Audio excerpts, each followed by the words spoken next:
Friends, ఈరోజు మనం చేయబోయే రెసిపీ వంకాయ బంగాళదుంప కూర. ఒక త్రాసులో 3 స్పూన్ల ఆయిల్ వేసి దానిలో జీలకర్ర వేసి కాస్త వేయించుకోవాలి. అందులో అల్లం, వెల్లుల్లి, పచ్చిమిరప తురుమును వేసి పచ్చివాసన పోయే విధంగా కొంచెం వేగించుకోవాలి. అందులో మనం కట్ చేసి పెట్టుకున్న బంగాళదుంప ముక్కలు కూడా వేసి కలుపుకోవాలి. ఫ్రెండ్స్, నాన్న కిచెన్ ఛానల్ కొత్తగా ఓపెన్ చేశాను. మీరంతా నాకు సపోర్ట్ చేస్తారని కోరుకుంటున్నాను. అందులోనే టమోటా ముక్కలు కూడా వేసి కాసేపు ఉడకనివ్వాలి. కాసేపు ఉడికిన తర్వాత అందులో వంకాయ ముక్కలు కూడా వేసి కాసేపు వదిలేయాలి. వంకాయ ముక్కలు పెద్దవి కట్ చేసుకోవాలండి. ఈ విధంగా మంట తక్కువే పెట్టుకోవాలండి, ఎందుకంటే అడుగు పట్టకుండా ఉండే విధంగా మంట తక్కువ పెట్టుకోవాలి.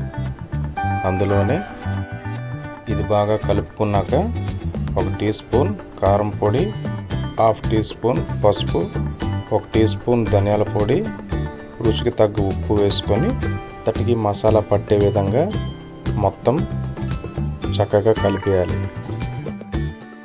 అంతటికి చక్కగా మసాలా పట్టిన తర్వాత ఒక 5 నిమిషాలు విడిచిపెట్టి అందులో ఒక 1/2 లీటర్ నీరు పోసుకోవాలి. నీరు పోసి మూత పెట్టి కాసేపు వదిలేయాలి. ఫైనల్గా ఇందులో కాస్త కట్ చేసిన కొత్తిమీర వేసి కలిపి అందులోనే కాస్త గరం మసాలా కూడా వేసి 2 నిమిషాలు వదిలేయాలి. Curry ready. అన్నంతో కానీ రొట్టెలతో కానీ చక్కగా హ్యాపీగా తినొచ్చండి. పిల్లలు కూడా ఇష్టంగా వంకాయ ఆలు కూర అంటే చాలా ఇష్టంగా తింటారు. ఇలా చేసి చూడండి. ఫ్రెండ్స్, ఈ వీడియో కనుక నచ్చినట్లయితే నాకు కామెంట్ రూపంలో తెలియజేయగలరు. Thank you.